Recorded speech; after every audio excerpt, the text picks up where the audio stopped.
may be seated, friends. We want to welcome you to Stillwater Church today. My name is John. I'm one of the pastors here, and we are so honored to get to worship Jesus here with you this morning. We've been in this message series where we've been talking about pumping the brakes, about taking the time to slow some things down in our life so we can have that focus on Jesus that we need. And we're going to focus today on a person who did that in his life. He actually wrote a song about it, or a psalm about it. Psalm 84 is where we're going to be this morning. And it's actually the psalm that is the inspiration for the opening song that we sang today. Better is one day in your courts than 1,000 elsewhere. So we're going to do a little bit of kind of behind the music today, right? Remember that VH1 show way back when? It used to highlight like a certain song and it would tell you all about the band and their background and all this stuff. Well, we're going to do that with a psalm, because I think when you understand the context of this hymn or this psalm, you'll understand a lot more of what the significance of what the author's saying. Because when we first hear these words, better is one day in your courts than 1,000 elsewhere, it can sound a little bit like a platitude. Like you might say, yeah, that's nice. That sounds like something somebody would say who's had a really easy life, who doesn't know what it's like to struggle spiritually. That sounds like, words somebody like that would say. Well, let's look at this guy's life and see if that's congruent. See what it was that he had gone through. Because this psalm was written, the Bible tells us, by a son of Korah. And we'll explain later who that was. It's not a psalm written by David. Instead, it's a different type of psalm. And it talks about a journey that he was on. Not a physical journey, but a spiritual journey. That's kind of what it's highlighting. So he starts off, verse 1 says, "How lovely is your dwelling place, O Lord of heaven's armies." So he's talking about God's dwelling place, where God lives, and he says it's lovely, or in original language it would be beloved, okay? And that's a big difference, right? Because lovely is like something cute, right? Like those flowers in front of your house, they're lovely, it looks great, it looks nice. He's not saying that God's house looks nice or that God has a good interior designer here, right? What he's saying is that it is beloved. Now, a beloved place is a place that has a special place in your heart. Might have been grandma's house growing up. Or it might be a favorite place in your current home or yard or something like that. Or some place that whenever you think of it or you see a picture of it or you go there, you just get some peace. You get some joy in your life just thinking about that. And he's saying this is what God's house is like to him. It's a beloved place. This is a term of affection that he uses. He continues in verse 2. He says, "I long, yes, I faint with longing to enter the courts of the Lord." Courts like the area around it, right? Not like a judge court, but kind of like a yard. It says, "With my whole being, body and soul, I will shout joyfully to the living God. Even the sparrow finds a home, a swallow builds her nest and raises her young at a place near your altar, O Lord of heaven's armies, my King and my God." Now what's he talking about? He talks about an altar and like a place where birds could actually make a nest, right? So he's talking here about something significant. And we need to understand the difference between him and us. Because if I asked you today, if I said, where does God live? You would say, heaven, everywhere, in my heart, right? Those are our common answers. And these are all true, okay? These are all accurate. But to folks before Jesus' time, they understood that God was all like present everywhere. But they saw things a little differently. They had one place on earth where they believed that was God's special dwelling place, like God's branch office, right? If you wanted to go do business with God, you'd go to this place. And that was the temple, okay? In time, there would become other Jewish synagogues, other places where you could go and worship God. But the temple was where you went to encounter God. Every Jew knew this, right? That wouldn't have been any question. If I would have asked them, where does God live? Everybody would say, the temple. Obvious. We know that, right? Now, so we don't see it that way today.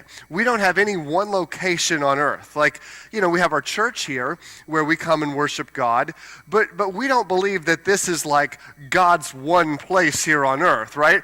Like if we put up a sign outside that said Stillwater Church, home of God, might seem a little egotistical, right? Other churches would be like, really? You guys think you have like the corner on that market, right? God like dwells there? Probably not, right? But that was how they understood it. So he's talking about the temple. He's talking about wanting to be at the temple, but specifically he talks about the altar. He says, how awesome would it be to be like one of those birds who can come and like make a nest there, because it was outside. The altar was outside because they would sacrifice animals on it and burn them, so it's got to be outdoors, of course. And so he says, how awesome would it be to be able to be that close to God's physical presence here on earth? So we have this kind of unexplained tension. It's like he wants to have this closeness with God. He wants to be there in the temple like that, but for some reason he can't. He's longing for this. His soul longs. It even faints, right? He's desperate for this.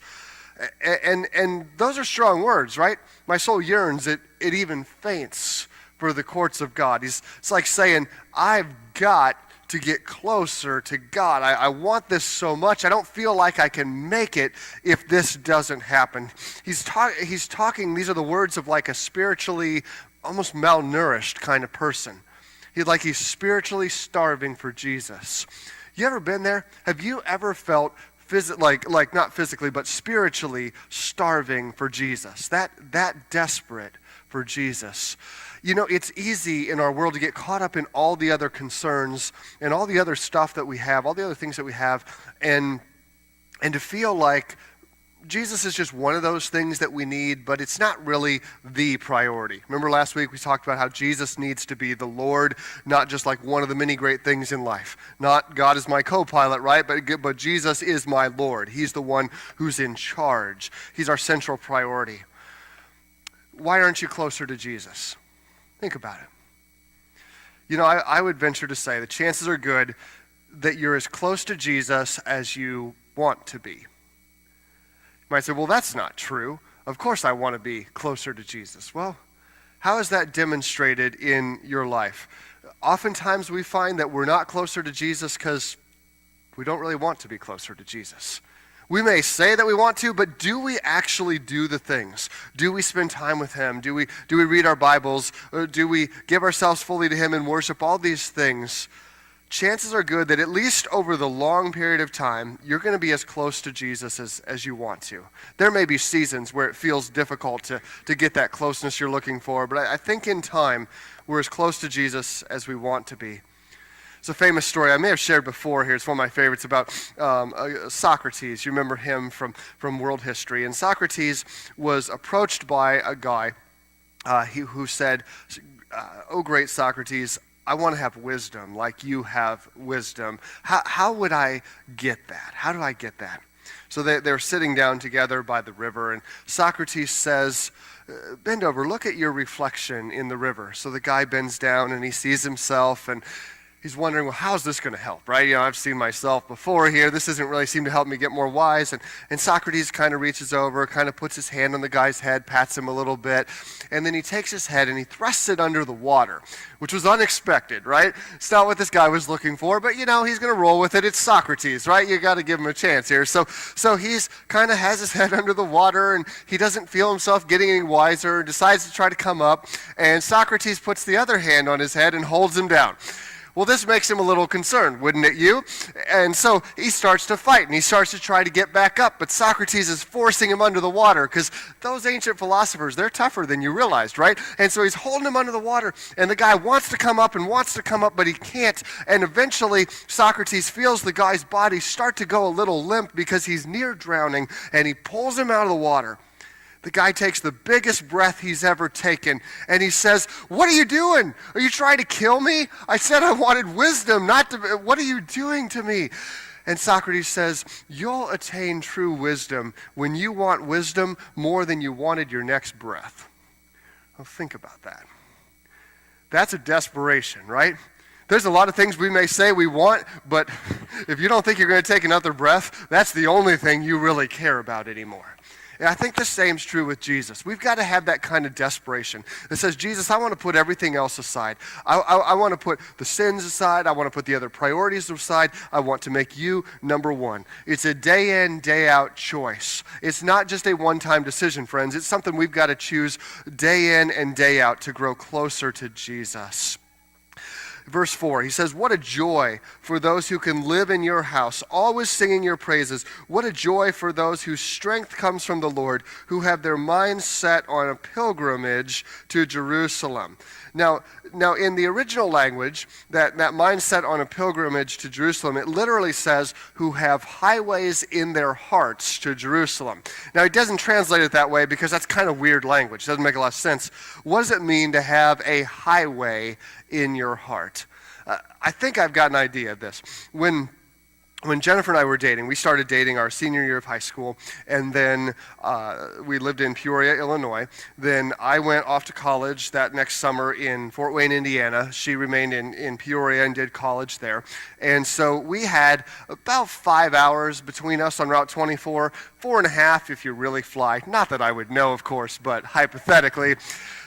But it's not a great road, right? It's actually improved a lot since that time. They've widened it in places, but at the time it was a 2-lane highway pretty much all the way. And so as you go along this highway, you go through town after town, these little podunk Illinois towns, right? And they're all almost the same.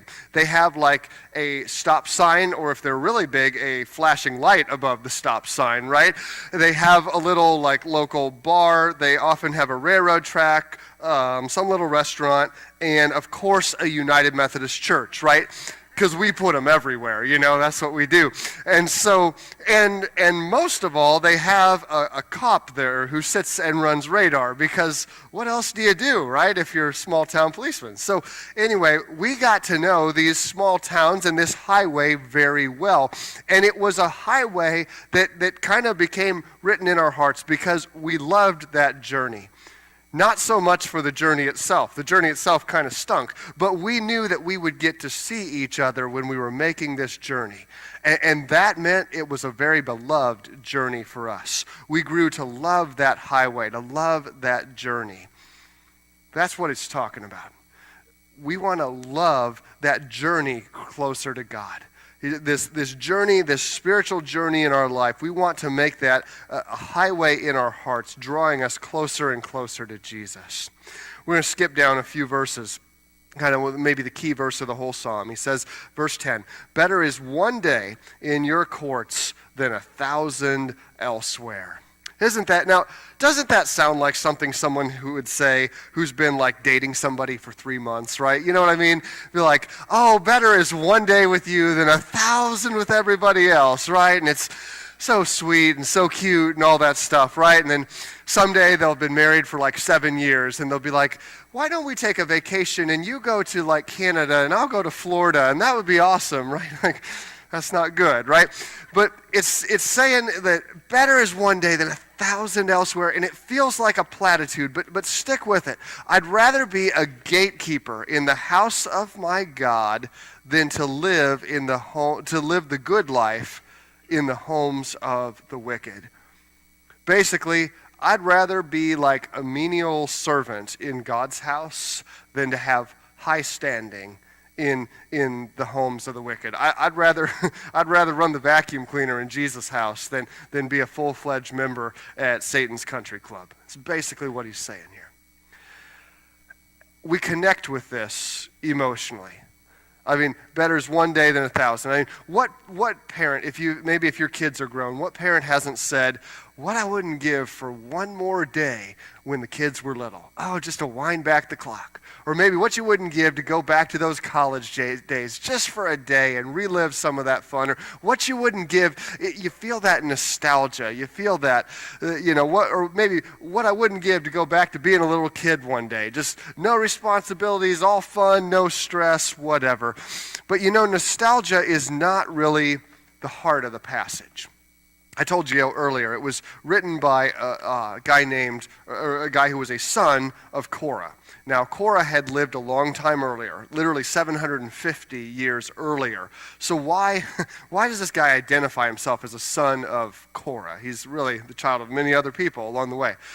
Well, that takes us all the way back to Numbers chapter 16, where this is where the Israelites are in transition. They're not to the promised land yet. They're between Egypt and the promised land. And remember, God had put Moses and Aaron in charge. Moses and Aaron were the ones who would hear from God. The Bible says that Moses would talk to God face to face like a man speaks to a friend, right? Moses had this incredible intimacy with God. So Moses would hear God's voice, would communicate it to the people in word or in writing, and this is how the people would live it out. Well, Korah was a priest of the tribe of Levi. He would have been one of Aaron's relatives. And Korah got tired of this setup. He didn't think it seemed fair. I mean, come on, Moses. Why is it we always have to listen to you? I mean, all of us can talk to God, right? All of us can hear God's voice. Why is it we always have to do things your way? Why is it when you want to set up camp, we set up camp, and you want to go, we have to go, and all these different things? I mean, sure, God gave you the 10 Commandments, right? And sure, when you raise your staff, God parts the Red Sea, but we can all hear from God, right? So Korah leads this rebellion. And the people are rebelling against Moses and Aaron, not the first time, not the last time that would happen.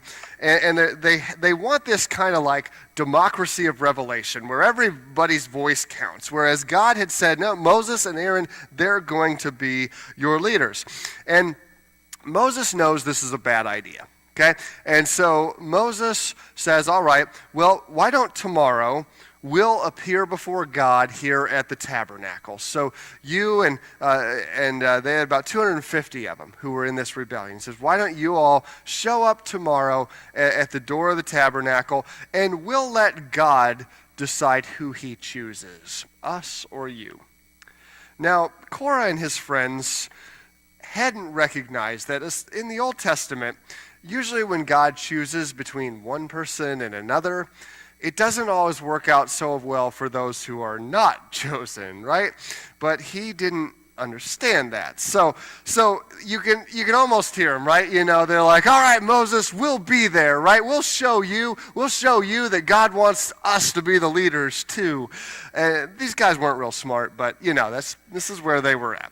So they all show up the next day, and they're all there. He commanded them to show up with their little fire pans, right? They had these metal pans they would carry fire around, kind of like an ancient flashlight, right? Because they didn't have flashlights and stuff. So they show up there, and they're ready to meet God. But so Korah shows up with these other two guys, Dathan and Abiram, who were a little bit smarter, not a lot smarter than the rest of them. So Dathan and Abiram and Korah, they stand at their tents, right, while the other people kind of show up at the tabernacle. They're like, we're not going to do your stupid challenge, Moses. We're going to stand right here at our tents, right? God can choose right here.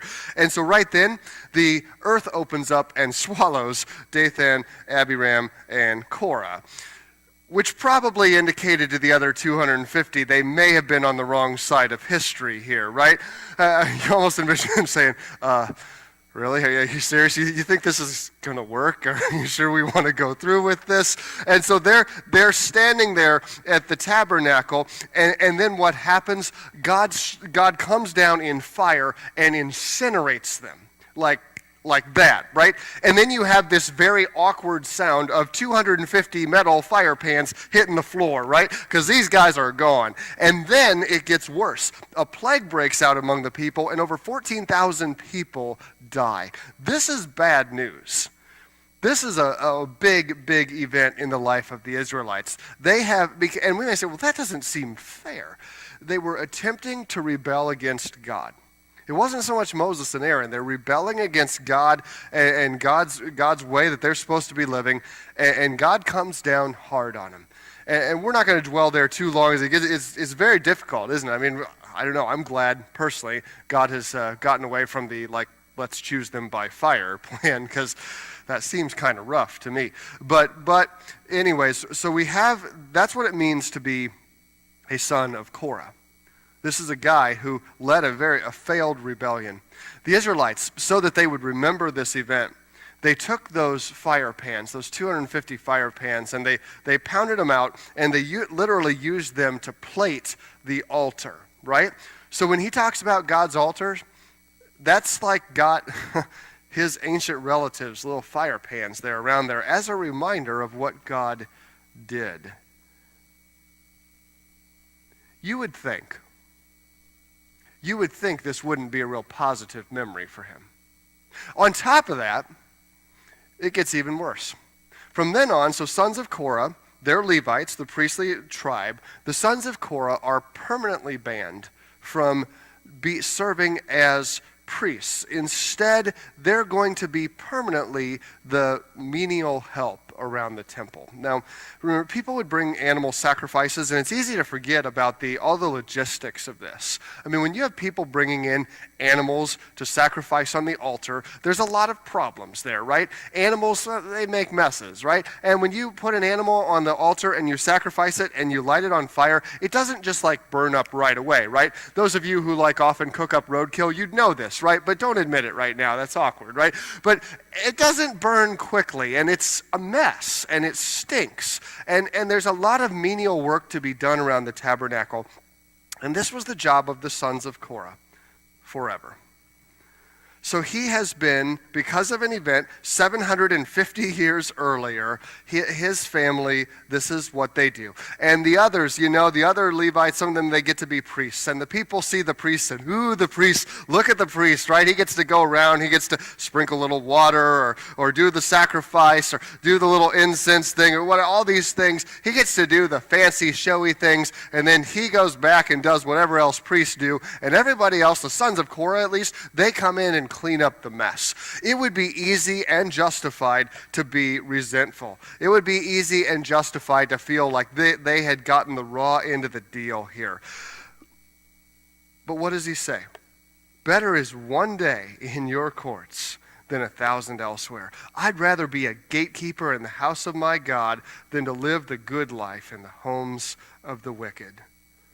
He knows exactly what that job is because it is his job. It is his life. This isn't any platitude, friends. This is a guy who is close to God by our standards and yet wants to be closer because he knows just how good God is.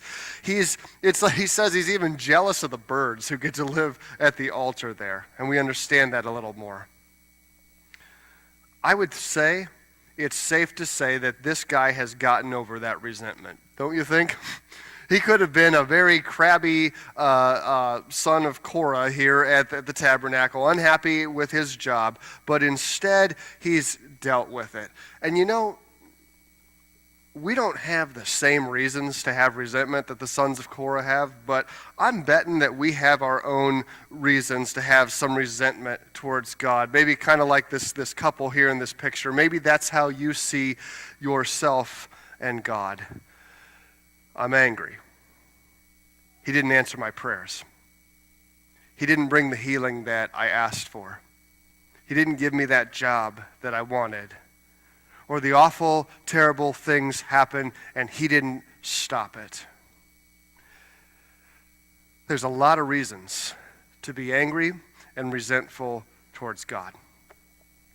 And one of the amazing things about Scripture is, Scripture doesn't attempt to take away all of those reasons. It instead tells the story of these people who lived painful lives, difficult, and sometimes even unfair lives, and yet continued to pursue God. Why? Well, it seems as if they understood the truth that we need to understand, and that is resentment gets you nowhere. Resentment is a dead-end street. Has anybody's life ever gotten better through resentment? Has yours? All the resentment you've ever held in, has it actually helped you? Has it made you better? It may make you feel like you're getting even, but you're not even getting even. You're just holding in grudges and resentment. It's been said that resentment or unforgiveness is like drinking poison and expecting the other person to die.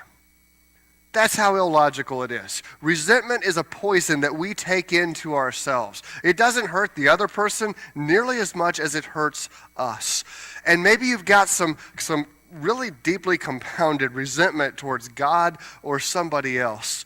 Friend, if the sons of Korah can get over their resentment towards God, because I'd say it was fair. I mean, 750 years, come on, God. Can't we be over this by now? Can't we take on a different name in our family? Can't we, get back to doing the things we always used to do before that one stupid ancestor of ours did that? The Bible doesn't resolve this one for us. What it does, just like many of the problems in our life don't get easy resolutions. Instead, what it does is it calls us to look at the value of that relationship with God. Because the truth is, that relationship with God is worth more than all the other pains, all the other sorrows, all the other things. Life is painful and difficult, but do you really want to do it alone? I found it to be much, much more fulfilling, putting aside those resentments, offering forgiveness. Why? Well, that's what he did for me. Because I wouldn't even know God if he held his justifiable resentment against me. If he held against me all the sins, all the wrongs, all the evils, if he didn't forgive me for all the justifiable reasons that he doesn't need to forgive me, well, then maybe I can forgive others. Maybe I can let go of some of that resentment, even that resentment towards God. I ask you, how is your resentment really helping you? Is it? Because I don't think that it is. I challenge you to take steps this week even towards letting that go. Maybe today you'll come forward in a moment and light a candle and say a prayer or kneel, and somebody will come and pray with you, and you can give that to God. Maybe it's scheduling an appointment with a counselor. Maybe it's talking in your community group about it with your friends. Maybe it's going to a person and reaching out to them. Maybe it's being a peacemaker in your own family. Whatever it is, don't come back here next week having done nothing. Because if you do, you're continuing down that same failed path. Do something this week to take the first step. It may not fix everything. It may not be easy. It may be a process that's a long time process, but get it started. Because better is one day in God's courts than 1,000 elsewhere. It's true. God, thank you that you call us to yourself. Even though we oftentimes have pains and hurts, many of us have experienced things that we feel that nobody else understands, and maybe they don't. Many of us have very justifiable reasons for resentment, God, and we need your help. We need you to help us find forgiveness. We need you to help us forgive as you have forgiven us. Because, God, we know that when we don't forgive others, that we're just simply demonstrating that we don't understand your forgiveness of us. Because, God, when we understand that incredible forgiveness, it's our natural next step to forgive others, to let go of that resentment, even resentment towards you, God. Lord, in a moment of silence, we give these pains to you.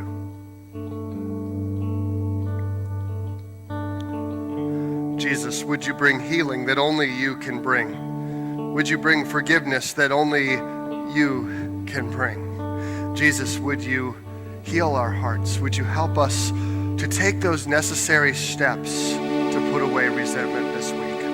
For God, we love you, and we pray this in Jesus' holy name.